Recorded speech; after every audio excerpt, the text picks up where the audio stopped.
संबंध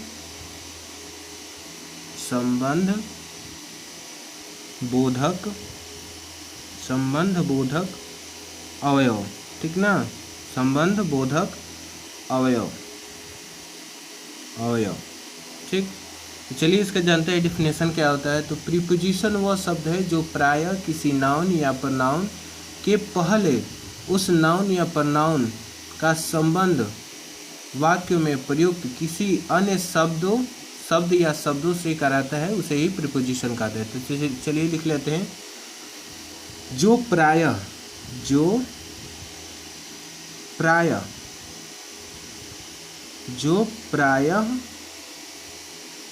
किसी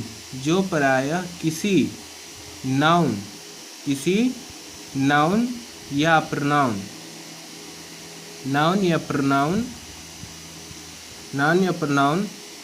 के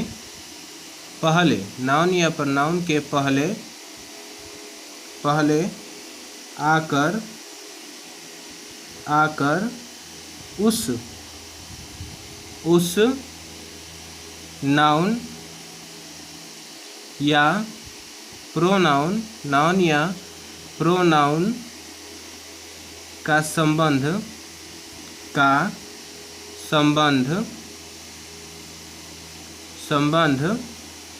वाक्य में प्रयुक्त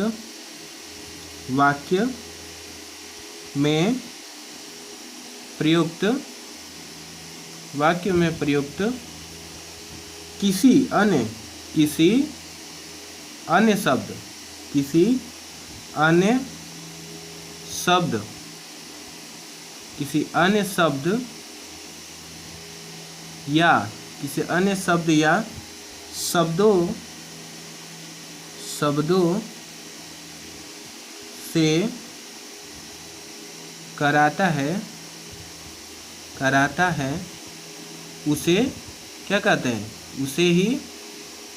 उसे ही प्रीपोजिशन कहते हैं या संबंध बोधक अवयव कहते हैं। संबंध बोधक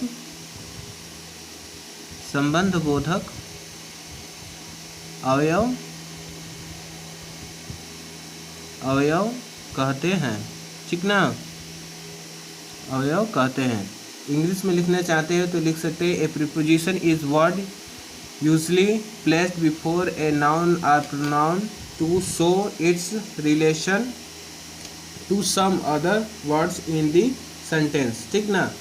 अब कुछ महत्वपूर्ण संबंध बोधक अवयव देखिए, कुछ इम्पोर्टेंट लिख लेंगे।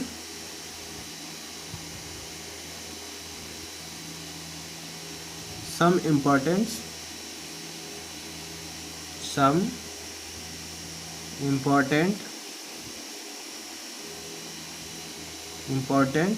प्रीपोजिशन, ठीक ना, कुछ महत्वपूर्ण संबंध बोधक अवयव प्रीपोजिशन, ठीक ना।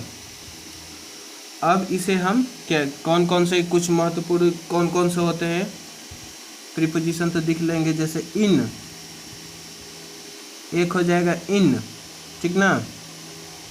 दूसरा हो जाएगा आपका ऑफ, इनको हिंदी में कहते हैं। फिर of, after, AFTER, after, into,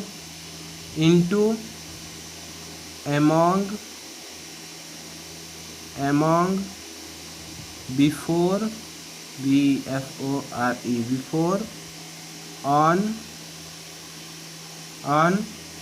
between,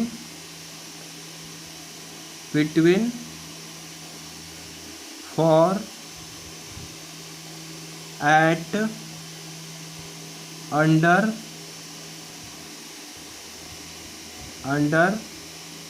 up, to, over, from,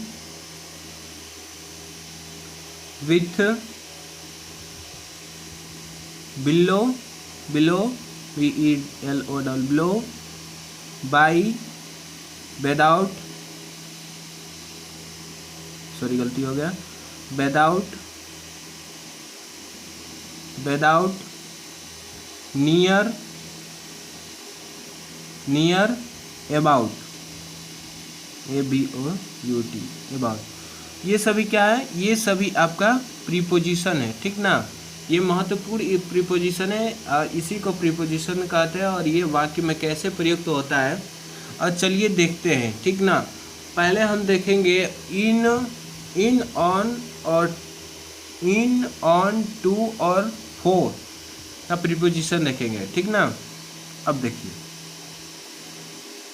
पहला नंबर डालेंगे और प्रीपोजिशन लिख रहा है उसे ध्यान से देखेंगे। वाक्य लिख रहा है, सॉरी प्रीपोजिशन नहीं है, वाक्य है। सी इज इन दी रूम, ठीक ना। दूसरा देखेंगे the cat is on the table, ठीक ना। तीसरा I am going to school, I am going to school, SCHOOL, school, ठीक। फिर चौथा नंबर देखेंगे दिस इज फॉर यू, ठीक ना। अब देखिए प्रीपोजिशन कौन सा होंगे। देखिए प्रीपोजिशन इन है आपका, ऑन है, टू है और फॉर है, ये सभी क्या है प्रीपोजिशन है। ऐसे ही अगर आपको दे दिया रहेगा तो इन छांटने में से तो आप छांट लेंगे ना। तो चलिए एक और देख लेते हैं इसी में। जैसे में आपका हो जाएगा he come for Patna, he come from Patna, PATNA, Patna. अब बताइए इसमें प्रीपोजिशन कौन है, हाँ आप बताएंगे तो प्रीपोजिशन कौन है। ही है, कम है, फ्रॉम है कि पटना है, कौन है प्रीपोजिशन। तो आपका प्रीपोजिशन फ्रॉम है, ठीक ना। इसे आप याद रखेंगे, ठीक। और घर पर इन सभी वाक्यों को लिखिएगा और उसमें समझिएगा।